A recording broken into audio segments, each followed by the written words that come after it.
سبحان اللہ. تو سوچنے کی بات یا دیکھنے کی جو بات ہے، یہ اس سے سیکھنے کی کیا بات ہے کہ کس طرح ان نوجوانوں نے اپنے ایمان کی حفاظت کی اور کتنا قیمتی تھا ان کا ایمان. اور پھر ساتھ یہ دیکھنے کی ضرورت ہے کہ جو لوگ بھی اپنے ایمان کی حفاظت کرتے ہیں تو اللہ سبحانہ و تعالیٰ آخر کار ان کو ضائع نہیں کرتا، ان کو ناکام نہیں کرتا. ہم نے حضرت حاجرہ کے بارے میں بھی دیکھا، اللہ سبحانہ و تعالیٰ نے ان کو کیسے مطلب میدان کس طرح خالی مطلب بے یعنی جہاں پر کوئی آبادی نہیں ہے، ایسی جگہ کے اوپر اللہ سبحانہ و تعالیٰ نے ان کی حفاظت کی، ان کے بچے کی حفاظت کی. سبحان اللہ. تو یعنی جو اللہ پر ایمان لا کر اللہ کی رضا میں راضی ہو جاتا ہے، پھر اللہ سبحانہ و تعالیٰ اسے کبھی ضائع نہیں کرتے بلکہ ان کی قدر کرتے ہیں. سبحان اللہ. تو یہ اس سے سبق لینے کی ضرورت ہے.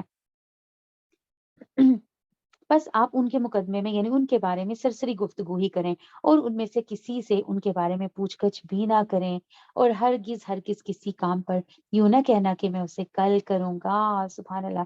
اب ایک اور قاعدہ سکھایا جا رہا ہے ہمیں کہ جب بھی کوئی معاملہ ہو یعنی کوئی کام کرنا ہو تو کبھی یوں نہ کہو میں کل کروں گا، یعنی صرف اتنا نہ کہو کہ میں کل کروں گا، بلکہ کیا کہا کرو کہ جو ہے انشاءاللہ کہہ کر جو ہے معاملے کو کی بات کیا کرو. تو مگر ساتھ ہی انشاءاللہ کہہ لینا، اور جب بھی بھولے اپنے پروردگار کی یاد کر لیا کرنا. یعنی جب کبھی ہوتا ہے غفلت آ گئی، الا ان یشاء اللہ واذکر ربک اذا نسیت وقل عسى ان یهدینی ربی لاقرب من هذا رشدا. یعنی جب بھی کبھی کیا ہو کہ اگر بھول جاؤ، غلطی ہو جائے، اللہ کی یاد نہ رہے تو کیا کرو، فوراً اللہ سبحانہ و تعالیٰ کی جو ہے کو یاد کرنے لگ جاؤ. کیا کہہ رہے ہیں، اور جب بھی بھولے اپنے پروردگار کی یاد کر لیا کرنا اور کہتے رہنا کہ مجھے پوری امید ہے کہ میرا رب مجھے اس سے بھی زیادہ ہدایت کے قریب کی بات کی طرف رہنمائی کرے گا. سبحان اللہ. وہ لوگ اپنے غار میں 300 سال تک رہے اور 900 سال تک 900 سال زیادہ گزارے. تو یہ جو اوپر کی آیت ہے نا انشاءاللہ والی، اس میں تفسیروں میں بیان ہوتا ہے سبحان اللہ کہ یہودیوں نے نبی صلی اللہ علیہ وسلم سے کچھ باتیں پوچھی، یعنی کچھ سوال کیے، 3 سوال پوچھے، جن میں ایک تو وہ جو پیچھے گزرا کہ روح کے بارے میں، یہ سلونا کا روح کے بارے میں وہ سوال کرتے ہیں، ایک وہ تھا. پھر ایک اصحاب کہف کے بارے میں پوچھا، اور پھر ذوالقرنین کے بارے میں پوچھا. تو یہ تینوں سوالات جو ہیں یہ اللہ سبحانہ و تعالیٰ کو پتہ تھے، نبی صلی اللہ علیہ وسلم کو تو ان کا جواب نہیں پتا تھا، نبی صلی اللہ علیہ وسلم تو نہیں ان کو جانتے تھے. تو اللہ سبحانہ و تعالیٰ نے جو ہے ان کو ان کا جواب دینے کے لیے یعنی یہ آیات جو ہے نازل ہوئی، یعنی ان کا یہ شان نزول ہے کہ یہ آیات پھر جو ہے وہ نازل ہوئی. تو نبی صلی اللہ علیہ وسلم نے ان کو کیا کہا جب انہوں نے سوال کیا، تو آپ صلی اللہ علیہ وسلم نے فرمایا کہ میں تمہیں کل جواب دوں گا. یعنی کہ نبی صلی اللہ علیہ وسلم کو پتا تھا، یعنی ظاہر ہے جبریل آتے تھے وہی لے کر، تو آپ صلی اللہ علیہ وسلم نے کہا کہ کل تک میں تمہیں بتا دوں گا، کل میں تمہیں جواب دوں گا. لیکن اس کے بعد 15 دن گزر گئے، جبرائیل علیہ السلام وہی لے کر نہیں آئے، 15 دن تک وہی لے کر نہیں آئے. پھر جب آئے تو اللہ سبحانہ و تعالیٰ نے انشاءاللہ کہنے کا حکم دیا. یعنی آئے تو کیا بتایا، یعنی کیوں اتنے دن کا وقفہ آیا، اللہ تعالیٰ نے نبی کو سکھانا تھا کہ جب بھی کوئی کام کرتے ہو، کام کا ارادہ کرتے ہو، یوں نہ کہہ دے ہاں میں کروں گا، ہاں میں کل کروں گا، یا میں پرسوں کروں گا، بلکہ کیا کرو انشاءاللہ میں کل کروں گا، یا انشاءاللہ، یا کوئی بھی معاملہ یعنی کل فیوچر کی بات کرنی ہو تو کیا کرو انشاءاللہ کہہ کر جو ہے وہ کیا کرو. سبحان اللہ.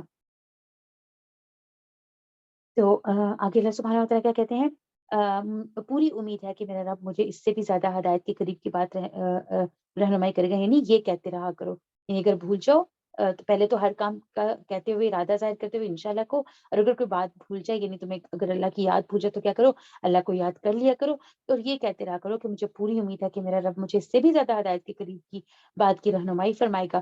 وہ لوگ اپنے غار میں 300 سال تک رہے اور 900 سال اور زیادہ گزارے. 9 سال سوری، وہ لوگ اپنے غار میں 300 سال تک رہے اور 9 سال اور زیادہ گزارے. یعنی ٹوٹل کتنے ہوئے پھر 309 سال. آپ کہہ دیں اللہ ہی کو ان کے ٹھہرے رہنے کی مدت کا بھی خوبی علم ہے. آسمانوں اور زمین کا غیب صرف اسی کو ہے، اسی کو حاصل ہے. کیا ہی خوب دیکھنے والا ہے اور وہ کیا ہی خوب سننے والا ہے. سوائے اللہ کے ان کا کوئی مددگار نہیں. اللہ اپنے حکم میں کسی کو شریک نہیں کرتا.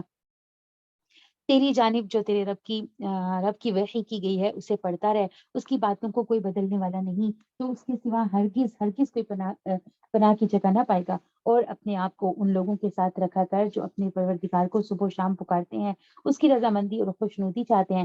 خبردار تیری نگاہیں ان سے نہ ہٹنے پائیں. یعنی سبحان اللہ، کیسے لوگوں کی کمپنی اختیار کرنے کو کہا جا رہا ہے نبی صلی اللہ علیہ وسلم کو، یعنی پھر ہمیں بھی سبحان اللہ کیسے لوگوں کے ساتھ اٹھنا بیٹھنا ہونا چاہیے، کیسے لوگوں کی دوستی ہونی چاہیے، کیسے لوگوں کی کمپنی ہونی چاہیے. اپنے آپ کو ان لوگوں کے ساتھ رکھا کر جو اپنے اپنے پروردگار کو صبح و شام پکارتے ہیں، اس کی رضامندی اور خوشنودی چاہتے ہیں. خبردار تیری نگاہیں ان سے ہٹنے نہ پائیں، یعنی اپنے آپ کو ان سے جو ہے الگ کر کے ایسے لوگوں کے ساتھ نہ دوستی اختیار کرنا جو اللہ کو یاد ہی نہیں کرتے اور دنیا کی زندگی کے اندر مگن ہے۔ سبحان اللہ۔ یعنی یہاں پر جو ہے مراد جو ہے وہ والے صحابہ کرام ہیں جو غریب اور کمزور تھے، جن کے ساتھ بیٹھنا جو ہے قریش پسند نہیں کرتے تھے۔ سبحان اللہ۔ تو سعد بن ابی وقاص رضی اللہ عنہ فرماتے ہیں کہ ہم کل یعنی 6 آدمی تھے جو نبی صلی اللہ علیہ وسلم کے ساتھ تھے، یعنی تو قریش جو ہے ان کو پسند نہیں کرتے تھے۔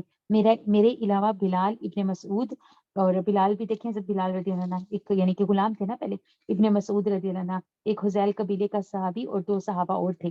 قریش مکہ نے خواہش ظاہر کی کہ ان لوگوں کو اپنے پاس سے ہٹا دو تاکہ ہم آپ کی خدمت میں حاضر ہو کر آپ کی باتیں سنیں۔ نبی صلی اللہ علیہ وسلم کے دل میں آیا کہ چلو شاید یہ میری بات سننے کے لیے مطلب آئے ہیں تو میں ان کو ہٹا دیتا ہوں، شاید ان لوگوں کے دلوں کی دنیا بدل جائے، لیکن اللہ سبحانہ وتعالی نے سختی کے ساتھ ایسا کرنے سے منع فرما دیا۔ سبحان اللہ۔ یعنی مخلص جو صحابہ تھے، مخلص مومن جو تھے، وہ چاہے غریب تھے، چاہے طبقے میں بہت یعنی ان کا دنیاوی لحاظ سے بہت لو طبقہ تھا، لیکن یعنی دنیا کمزور تھی ان کی، لیکن اس کے باوجود وہ اللہ سبحانہ وتعالی کی نظر میں ان سب سرداروں سے کئی گنا زیادہ تھے۔ سبحان اللہ۔ یعنی ان کی وقت جو ہے وہ ان کی نسبت یعنی زیادہ تھی۔ سبحان اللہ۔ تو ایمان دیکھیں انسان کی وقت کو بڑھا دیتا ہے، تو اللہ سبحانہ وتعالی نے سختی سے منع کر دیا کہ نہیں ایسا نہیں کرو، اپنے آپ کو ان لوگوں کے ساتھ رکھا کرو جو اپنے پروردگار کو صبح و شام پکارتے ہیں، اس کی رضامندی اور خوشنودی چاہتے ہیں۔ خبردار تیری نگاہیں ان سے نہ ہٹنے پائیں کہ دنیوی زندگی کے ٹھاٹ کے ارادے میں لگ جا، دیکھ اس کا کہنا نہ ماننا جس کے دل کو ہم نے اپنے ذکر سے غافل کر دیا ہے اور جو اپنی خواہش کے پیچھے پڑا ہوا ہے اور جس کا کام حد سے گزر چکا ہے، یعنی حدود کو تجاوز کرنے والا۔ ایسے شخص کے پیچھے نہ لگنا، ایسے شخص کی بات نہ ماننا اور اعلان کر دے کہ یہ سراسر برحق قرآن تمہارے رب کی طرف سے ہے، اب جو چاہے ایمان لائے اور جو چاہے کفر کرے۔ ظالموں کے لیے ہم نے وہ آگ تیار کر رکھی ہے جس کی قناتیں انہیں گھیر لیں گی، اگر وہ فریاد رسی چاہیں گے تو ان کی فریاد رسی اس پانی سے کی جائے گی جو تیل کی تلچھٹ جیسا ہوگا، جو چہرے بھون دے گا، بڑا ہی برا پانی ہے اور بڑی بری آرام گاہ یعنی دوزخ ہے۔ یقیناً جو لوگ ایمان لائیں اور نیک عمل کریں تو ہم کسی نیک عمل کرنے والے کا ثواب ضائع نہیں کرتے، ان کے لیے ہمیشگی والی جنتیں ہیں جن کے نیچے سے نہریں جاری ہوں گی، وہاں ان کو سونے کے کنگن پہنائے جائیں گے اور وہ سبز رنگ کے نرم و باریک اور موٹے ریشم کے لباس پہنیں گے، وہ وہاں تختوں کے اوپر تکیا لگائے ہوئے ہوں گے۔ کیا خوب بدلہ ہے اور کس قدر عمدہ آرام گاہ ہے۔ اور انہیں ان 2 شخصوں کا حال بھی سنا دے جن میں سے ایک کو ہم نے 2 باغ انگوروں کے دے رکھے تھے اور جنہیں کھجوروں کے درختوں سے ہم نے گھیر رکھا تھا، اور دونوں کے درمیان ہم نے کھیتی بھی لگا رکھی تھی، دونوں باغ اپنا پھل خوب لائے اور اس میں کسی طرح کی کمی نہ ہوئی، اور ہم نے ان باغوں کے درمیان نہر جاری کر رکھی تھی، الغرض اس کے پاس میوے تھے۔ ایک دن اس نے باتوں میں اپنے ساتھی سے کہا، یعنی 2 باغ والوں کا قصہ ہی ہے، بہت ایمان افروز اور سبق آموز ہے۔ کیا ہوا، اپنے دوستوں سے کیا کہتے، اپنے ساتھی سے کیا کہتے ہیں، میں تجھ سے زیادہ مالدار ہوں اور جتھے کے اعتبار سے بھی زیادہ مضبوط ہوں۔ یعنی ہوتے ہیں نا دوست ہی دوست ایک دوسرے کے ساتھ اپنا کمپٹیشن شروع کر دیتے ہیں، کمپیئر کرنے لگتے ہیں کہ میں تم سے زیادہ مالدار ہوں اور جتھے کے اعتبار سے بھی زیادہ مضبوط ہوں۔ اور وہ اپنے باغ میں کیا اور تھا بھی اپنی جان پر ظلم کرنے والا، کہنے لگا کہ میں خیال نہیں کر سکتا کہ کسی وقت بھی یہ برباد ہو جائے، یعنی انسان کبھی اپنی نعمتوں کو ایسا سمجھتا ہے کہ یہ بلا کیسے ختم ہو سکتی ہیں، تو ہمیشہ میرے پاس رہیں گی، تو یعنی میرے پاس اتنی یعنی ایبلٹی ہے، میں تو کبھی میرے پاس یہ چیز جو ہے اس کو زوال نہیں ملے گا۔ سبحان اللہ۔ تو اللہ تعالیٰ کیا کہہ رہے ہیں، کیا ہوا، وہ اپنے باغ میں گیا اور تھا بھی اپنی جان پر ظلم کرنے والا، کہنے لگا کہ میں خیال نہیں کر سکتا کہ کسی وقت بھی یہ برباد ہو جائے، اور نہ میں قیامت کو قائم ہونے والی خیال کرتا ہوں، اور اگر بالفرض میں اپنے رب کی طرف لوٹایا بھی گیا تو یقیناً میں اس لوٹنے کی جگہ اس سے بھی زیادہ بہتر پاؤں گا۔ اس کے ساتھی نے اس سے باتیں کرتے ہوئے کہا کہ کیا تو اس ہستی کا انکار کرتا ہے جس نے تجھے مٹی سے پیدا کیا، پھر نطفے سے، پھر تجھے پورا آدمی بنا دیا؟ لیکن میں تو عقیدہ رکھتا ہوں کہ وہی اللہ میرا پروردگار ہے، میں اپنے رب کے ساتھ کسی کو شریک نہ کروں گا۔ یعنی اس نے کیا کیا، ہر چیز کو اپنی ذات کے ساتھ منسوب کر لیا کہ میں اسی قابل تھا، میں ڈیزرو کرتا تھا یہ سب کچھ، اور باغ کے اندر داخل ہو کر جو ہے یعنی اللہ کی تعریف نہیں کی، اس کو اللہ کی طرف سے نہیں کہا بلکہ اپنی ذات کے ساتھ اس کو منسوب کر دیا۔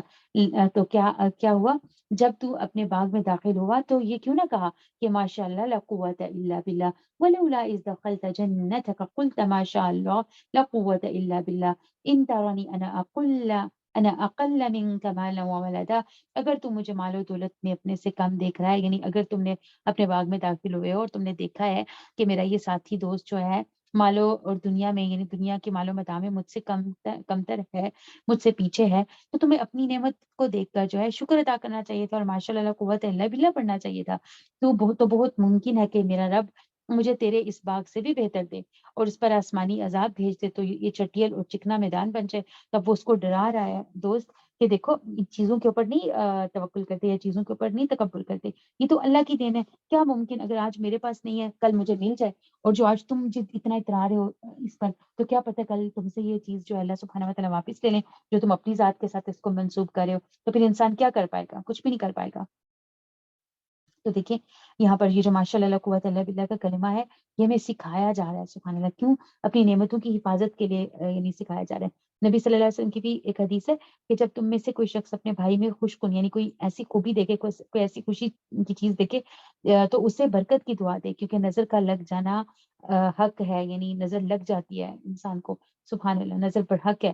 تو کیا ہے جب بھی کسی کی چیز دیکھیں خوش ہوئیں یا اپنی چیز دیکھیں خوش ہوئیں تو کیا کریں کہ ماشاء اللہ قوت اللہ باللہ ضرور کہیں یا بارک اللہ فیک، اس کو برکت کی دعا دیں، کیونکہ یہ نہ ہو کہ کہیں آپ کی نظر اس کو لگ جائے، یا اپنی بھی چیز کو دیکھے تو سم ٹائمز اپنی نظر بھی لگ جاتی ہے، تو اپنی بھی چیز کو دیکھ کر خوش ہو کر اس چیز کو اللہ سے جوڑ دینا ہے، یعنی ماشاء اللہ قوت اللہ باللہ کہنا ہے۔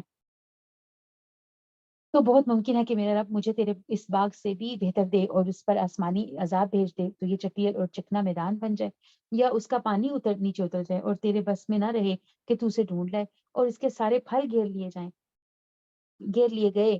اب کیا ہوا؟ اس کے اس تکبر کی وجہ سے کیا ہوا کہ اس کے سارے پھل اللہ سبحانہ و تعالیٰ نے گھیر لیے، بس وہ اپنے اس خرچ پر جو اس نے کیا تھا ہاتھ ملنے لگا، اور وہ باغ تو اوندا الٹا پڑا تھا، اور وہ شخص یہ کہہ رہا تھا کہ کاش میں نے اپنے رب کے ساتھ کسی کو بھی شریک نہ کیا ہوتا۔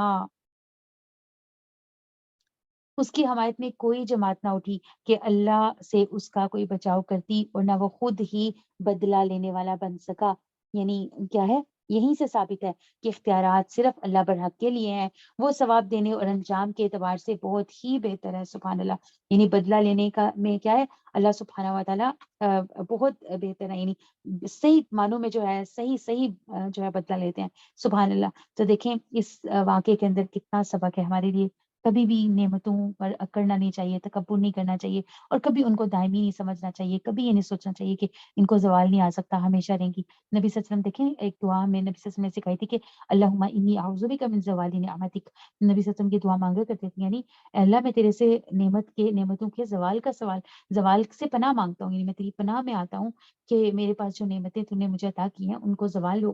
تو نعمتوں کو زوال بھی ہو سکتا ہے، کبھی اکڑنا نہیں چاہیے کسی نعمت کو دیکھ کر کہ میں تو ہوں ہی بڑا قابل، یا تو میں تو ہوں ہی اس قابل، یہ سب تو مجھے میری قابلیت یا میری محنت سے ملا، اور مجھے نہیں لگتا کہ یہ کبھی ختم بھی ہوگا۔ یہ کلمات بڑے تکبر والے اللہ سبحانہ وتعالیٰ کو کبھی پسند نہیں آتے۔ تو دیکھیں باغ والے کے ساتھ اللہ سبحانہ وتعالیٰ نے کیا معاملہ کیا، اتنی محنت جو ہے اس کی ساری اکارت گئی، لگایا باغ پھلوں سے بھرا ہوا، اللہ سبحانہ وتعالیٰ نے کیا کر دیا؟ ریزہ کر دیا۔ استغفر اللہ۔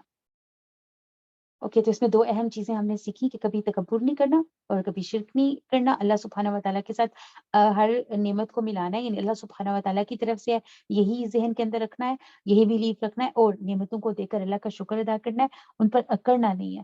اور اگر نعمتیں دیکھتے ہیں اپنے پاس یا کسی کے پاس تو ماشاء اللہ لا قوت الا باللہ کہنا ہے اور برکت کی دعا دینی ہے، یعنی یہ نہیں کہنا کہ یہ میری اپنی محنت کی کمائی ہے اور میری اپنی طرف سے اور یہ کبھی ختم نہیں ہوگی، کبھی ان کو زوال نہیں ہوگا۔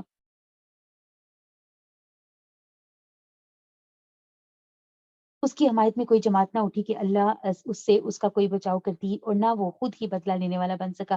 یہیں سے ثابت ہے کہ اختیارات صرف اللہ برحق ہی کے لیے ہیں، وہ ثواب دینے اور انجام کے اعتبار سے بہت ہی بہتر ہے۔ ان کے سامنے دنیا کی زندگی کی مثال بیان کرو، جیسے پانی جسے ہم آسمان سے اتارتے ہیں، اس سے زمین کا سبزہ ملا جلا نکلا ہے، پھر آخر کار وہ چورا چورا ہو جاتا ہے جسے ہوائیں اڑائے لیے پھرتی ہیں، اور اللہ ہر چیز پر قادر ہے۔ مال و اولاد تو دنیا ہی کی زینت ہے، اور ہاں البتہ باقی رہنے والی نیکیاں تیرے رب کے نزدیک تجربۂ ثواب اور آئندہ کی اچھی توقع کے بہت بہتر ہے، سبحان اللہ۔ یعنی کیا؟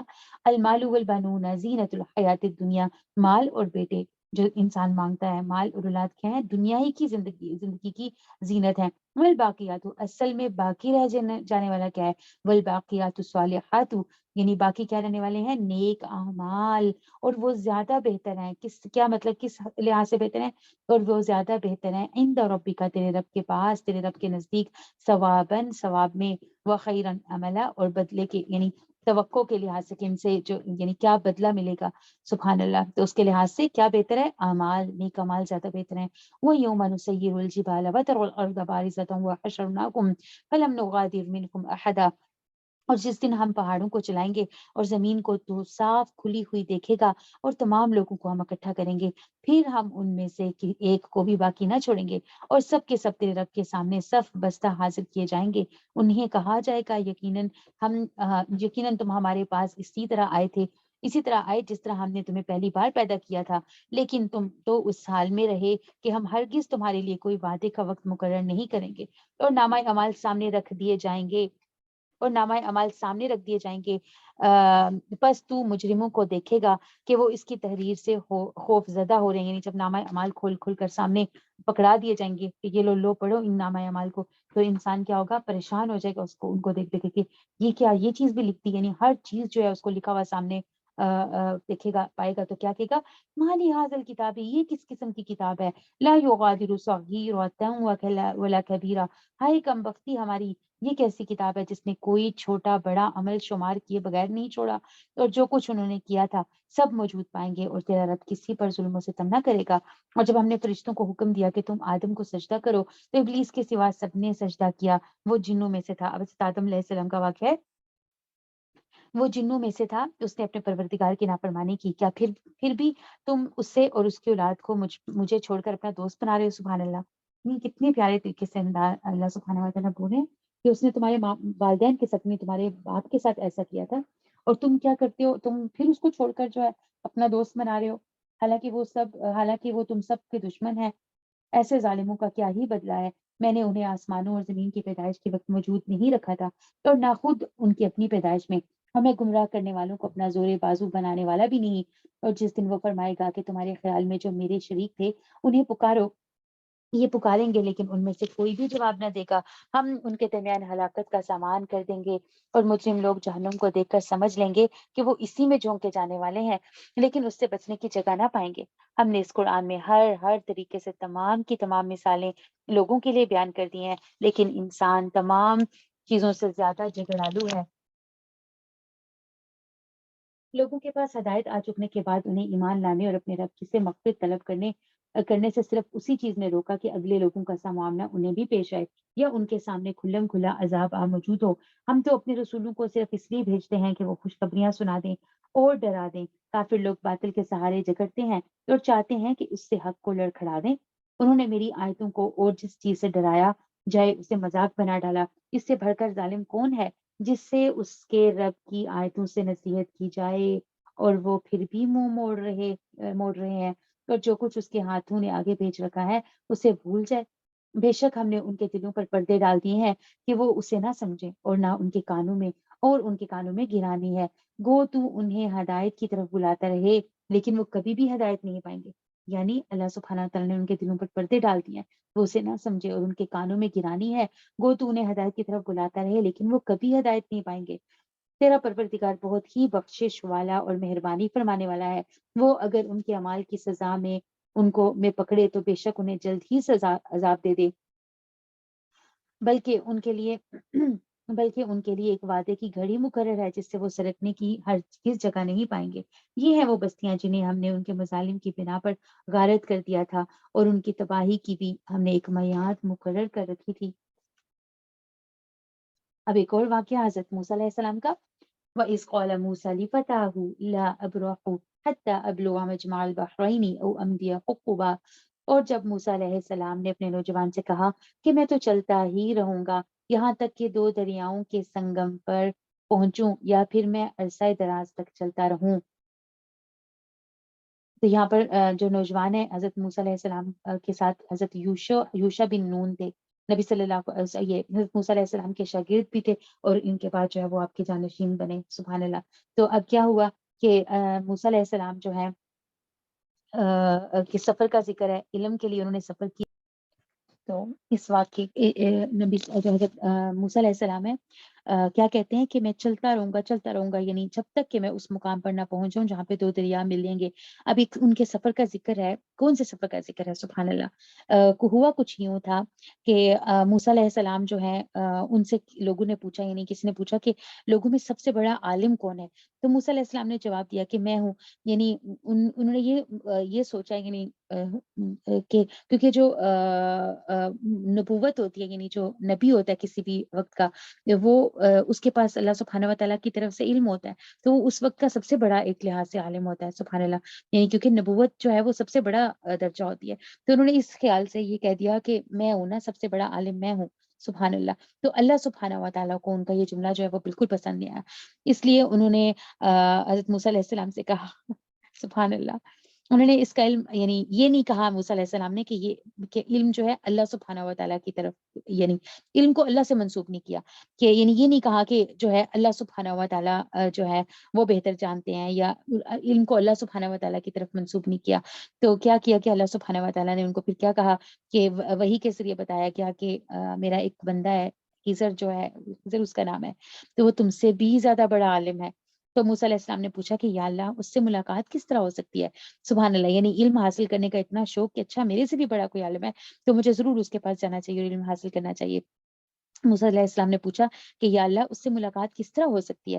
اللہ سبحانہ وتعالی نے فرمایا جہاں دونوں سمندر ملتے ہیں وہیں ہمارا وہ بندہ بھی ہوگا۔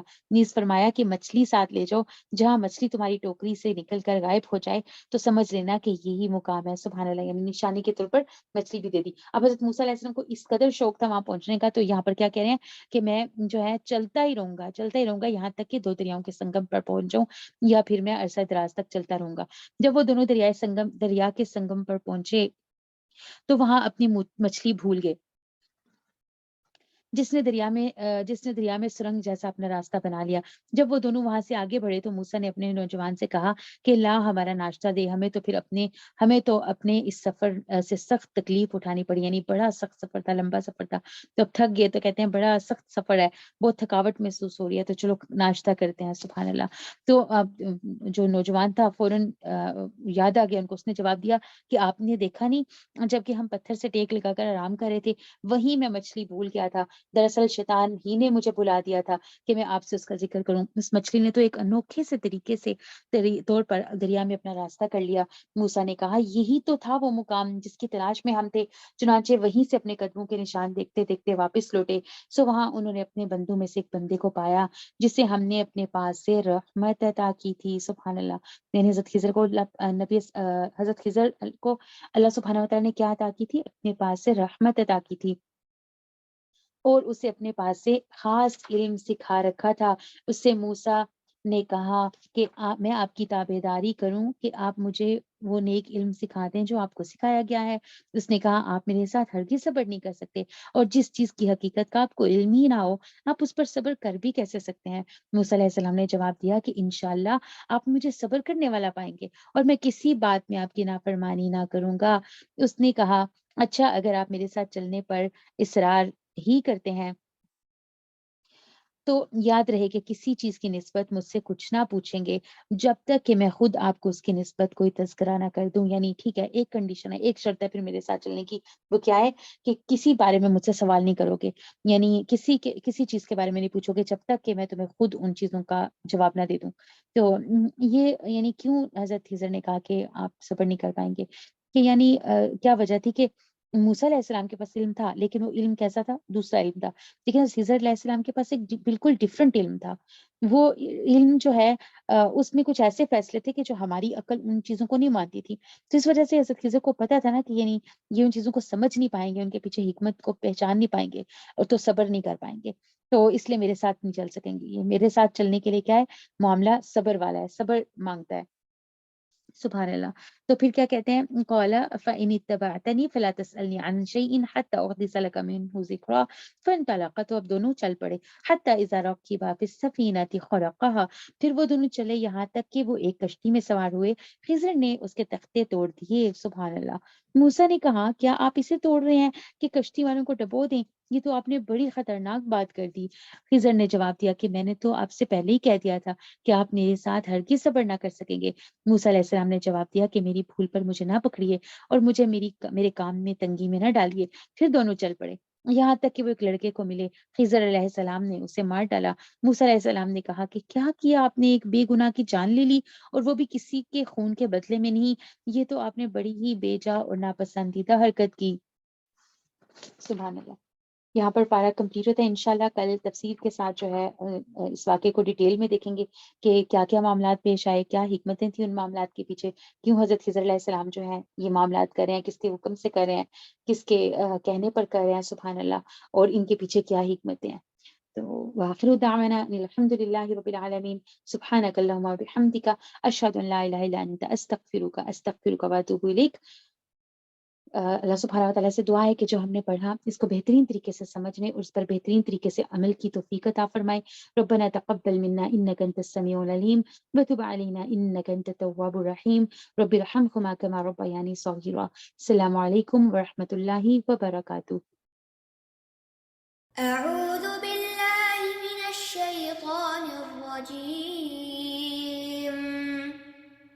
بسم الله الرحمن الرحيم والعصر إن الإنسان لفي خسر إلا الذين آمنوا وعملوا الصالحات وتواصوا بالحق وتواصوا بالصبر۔